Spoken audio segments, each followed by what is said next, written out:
எந்த சூழ்நிலையில் இருந்தாலும் என்னுடைய பிள்ளையை உயர்த்த வேண்டும் என்று அவர் நினைத்தார். சூழ்நிலையை பாராதபடி, பின்னால் இழுக்கக்கூடிய மனித சக்தியை பாராதபடி, தொந்தரவு பண்ணுகிற பிசாசின் செயல்களை பாராதபடி அவர் நினைத்ததை நினைத்த காலத்தில் செய்து முடிப்பார். ஆகவே அவருடைய கையில் உன்னுடைய வாழ்க்கையின் காலங்களும் இருக்கிறது என்று நம்பி நீ விசுவாசித்தார். கர்த்தர் நிச்சயமாகவே உன்னை உயர்த்துவார், இந்த பூலோகத்தில் சந்தோஷப்படுத்துவார்.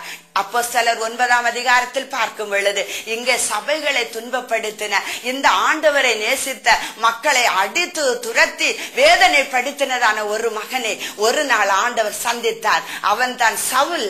அவனை சந்தித்து ஆண்டவரை வெளிச்சத்துல தரிசித்த போது, இதோ சபையை துன்பப்படுத்தினவனே சபைகளை கட்டும்படியாக, சபைகளை சாபிக்கும்படியாக, புறஜாதியாருக்கு பாடுகளினூടെ இந்த இயேசுவை அறிவிக்கும்படியாக ஓடுகிறான். கலாத்தியர் 1:15 சொல்லும் பொழுது, சபைகளை துன்பப்படுத்தின நானே இன்று சபைகளை கட்டுகிறேன் என்று சாட்சி கொடுக்கிறார். இப்படி இத்தகைய மாற்றத்தை உருவாக்குவது யார்? அவர்தான் அந்த இறைவன். ஒரு நாள் சபையை துன்பப்படுத்தினவன் ஒரு நாள் சபைகளை கட்டும்படியான வல்லவனாக மாறுகிறார். இதுதான் ஆண்டவர், இருளை வெளிச்சமாக்குகிறவர். இருளில் இருக்கிற நீ இன்று, நான் தோல்வியோடு இருக்கிறேன், பாடுகளினூடே இருக்கிறேன், கஷ்டத்தினூடே இருக்கிறேன், என்னை விடுவிக்க யாரும் இல்லை, என்னை காண்பவரும் யாருமே இல்லை என்று கலங்கி தவித்துக் கொண்டிருக்கலாம். ஒருவேளை உன்னுடைய கவலைகளை, உன்னுடைய வேதனைகளை வேறு ஒருவரிடத்திலே பங்கிட்டு ஆறுதல் அடைய கூட ஒருவர் உண்மையானவர்கள் இல்லை என்று நீ சொல்லிக் கொண்டிருக்கலாம். தாவீது சொன்னது போல, எல்லா மனிதனும் பொய்யன் என்று என் கலக்கத்திலே சொன்னேன் என்று.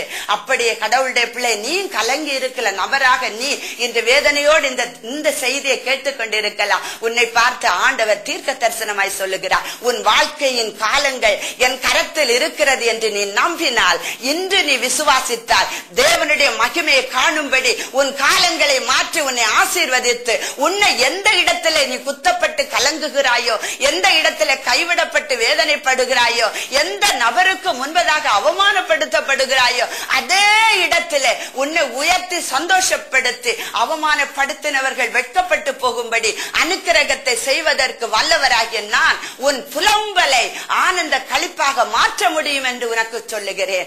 உன் துக்கத்தை சந்தோஷமாய் மாற்றும்படிக்கு என் அனுக்கிரகத்தின் வல்லமை உன்னோடு கூட வருகிறது என்று சொல்லுகிறேன். உன் மாறாவின் வாழ்க்கை எல்லாராலும் கைவிடப்பட்டு எல்லாராலும் அவமானப்படுத்தப்பட்டு வேதனையோடு இருக்கிற உன்னை பார்த்து கர்த்தர் சொல்லுகிறார், உன் வாழ்க்கை ஒரு கசப்பாய் மாறிக்கொண்டிருக்கலாம், அல்லை மாற்றப்பட்டிருக்கலாம். இன்று கசப்பிலேயே நீ நின்று கொண்டு தவித்திருக்கலாம். அந்த வனாந்தரத்தையும் மாற்றி உன் மாறாவின் வாழ்க்கையை மதுரமாக்கும் வல்லவர் உன் அருகில் நின்று கொண்டு உன்னை பார்த்து சொல்லுகிறார், மகனே மகளே, என்னை விசுவாசித்து விடு, நான் அழைத்தவர் உண்மை உள்ளவர், உன்னை அழைத்த பாதையிலேயே கொண்டு செல்லுவேன். ஒரு கால வனாந்தரத்தில் தன்னன் தனிமையிலே நீ தவித்து வாடும்படிக்கு, உன்னை வெட்கப்படுத்தும்படி நான் விட்டு விடாதபடி, உனக்காக கிரியை செய்யும்படி நான் முன்னே சென்று கோணலானவளை செவைப்படுத்தி உன்னை ஆசீர்வதிக்கவே ஆசீர்வதிப்பேன் என்று சொல்லுகிறார். இந்த அன்பு ஆண்டவரை ஏற்றுக்கொண்டு இன்றே அவரை விசுவாசிப்பாயா? ஒருவேளை நீ இயேசு கிறிஸ்துவை ஏற்றுக்கொண்ட ஒரு விசுவாசியாக இருக்கலாம். பயத்தினால, எதிர்காலத்தின் சிந்தனைகள், நீ நினைத்த காரியங்கள் எல்லாம் தோல்வி அடைந்ததுனால இனி எனக்கு ஒரு வெற்றி வாழ்க்கை வராது என்கிற கசப்பின் நிலையில, நிலையில, இனி ஒரு வாழ்க்கையின் எதிர்பார்ப்பே இல்லை என்கிற எண்ணத்தின் ஆழத்துல குழம்பி போய் ஒருவேளை இந்த செய்தியை கேட்டுக்கொண்டிருக்கலாம். உன்னை பார்த்து ஆண்டவர் சொல்லுகிறார், கலங்காதே, என்னால் நீ ஒரு காலம் மறக்கப்படுவதில்லை. நான் உன்னை அழைத்து கொண்டு வந்தவர் கடவுளே, ஆனால் உன்னை கடைசி மட்டும் உன் மூச்சு பிரியும் வரை, அல்லாவிட்டால் இந்த உலகத்தின் இறுதி வரை நான் உன்னை நடத்தி சென்று கட்டாய நீ மகிமையை காணும்படிக்கு என் சந்தோஷத்தை இந்த கர்த்தரால் அவருடைய கரந்தான் செய்திட்டு என்று சொல்லும்படிக்கு உன்னை போரடிக்கிறதற்கு புதிதும் கூர்மையுமான இயந்திரமாக்கி நீயே நின்று ஜெயம் பெறும்படிக்கு, ஜெயமோ கர்த்தரால் வந்தது என்று சொல்லும்படிக்கு உனக்கு ஆதரவாயிருக்கிற நீதியின் தேவனாகிய நான் உன்னோடு இருந்து இதோ உலகத்தின் முடிவு பரியந்தமும்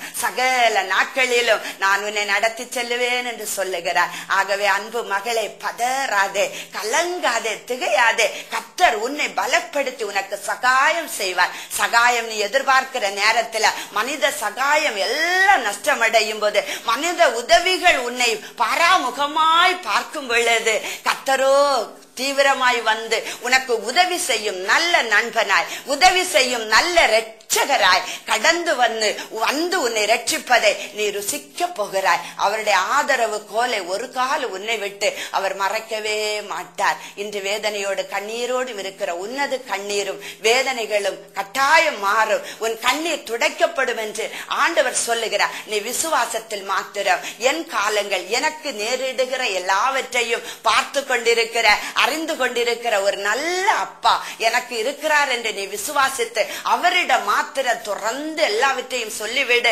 உன்னுடைய நிலைகளை அவரிடத்திலே சொல்லிவிடு, உன்னுடைய காரியங்களை அவரிடத்திலே சொல்லிவிடு. ஏற்ற நேரத்தில் என்னை கட்டாயம் உயர்த்துவார் என்று நீ நம்பிவிடு. அப்படியே நம்பிக்கையோடு காத்து கொண்டிருக்கும் பொழுது இந்த காரியத்தை நான் எந்த காரியத்திற்காக காத்திருக்கிறேனோ அந்த காரியத்தில் வெற்றியும் சந்தோஷத்தையும் என் ஆண்டவர் தருவார் என்று நீ அறிக்கை செய்து அப்படியே அந்த காரியத்திற்காக ஜெபித்துக் கொண்டே இரு, துதித்துக் கொண்டே இரு.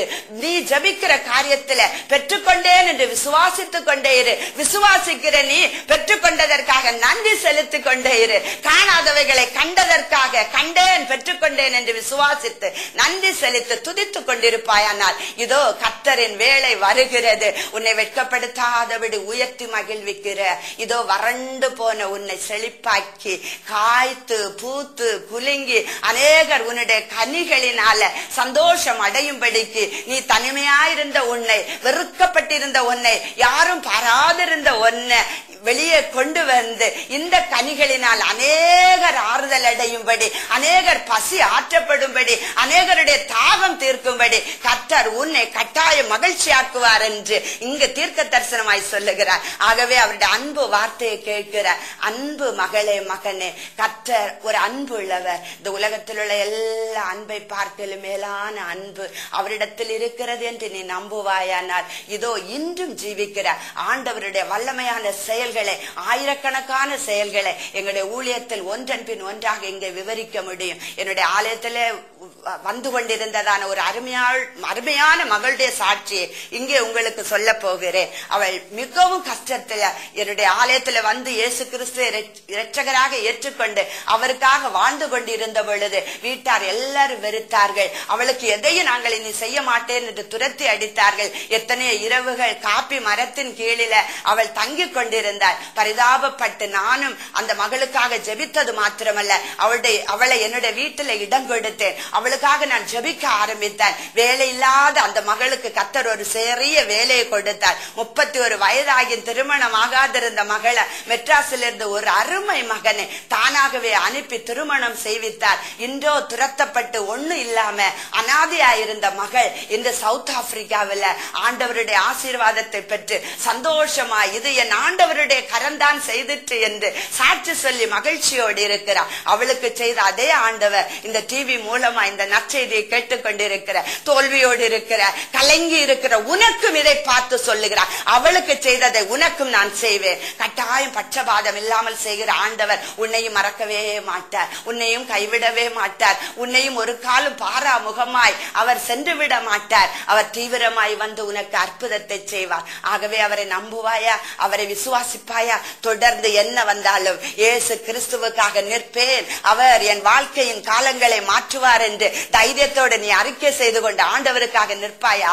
ஆண்டவர் இன்று தைரியத்தோடு அவருக்காக நிற்கிற தன் பிள்ளைக்காக அவர் தேடி வருகிறார். நீ அத்தகைய ஒரு நபராக ஆண்டவருக்கு முன்பதாக தைரியத்தோடு நிற்பாயானால் உன்னை சந்தோஷப்படுத்தி இந்த உலகத்தில் உயர்குல திராட்சை செடியாக உன்னை மாற்றி மகிமையான சந்தோஷத்தை நீ காணும்படிக்கு உனக்கு அனுக்கிரகம் செய்யும்படி இந்த ஆண்டவர் நல்ல மேய்ப்பனாகிய தேவன் அவர் உன்னை அன்போடு பார்க்கிறார். அவருடைய அன்பின் பார்வையை நீ அல்லல் தட்டாதே. இதோ ஆண்டவர் பார்க்கிற அந்த அன்பை நீ ஒரு காலம் வெறுத்து தள்ளாதே. ஆகவே அன்பு பிள்ளையே, கர்த்தர் உன்னை தேடி வரும் பொழுது, உன் அருகில் உன்னோடு பேச விரும்பும் பொழுது, உன்னை ஆசீர்வதிக்க அவர் கடந்து வரும் பொழுது, சற்று கால தாமதம் ஆனாலும் நீ அதற்கு கலங்காதபடி அவருடைய சமூகத்தில் நீ ஒப்பு கொடுத்தால் உன்னை ஆசீர்வதித்து மகிழ்விப்பேன் என்று இங்கு தீர்க்க தரிசனமாக மீண்டும் கூறுகிறார். ஆகவே அந்த இறைவனுடைய கரத்தில் உன்னை இந்த வேளையில ஒப்பு கொடுப்பாய்.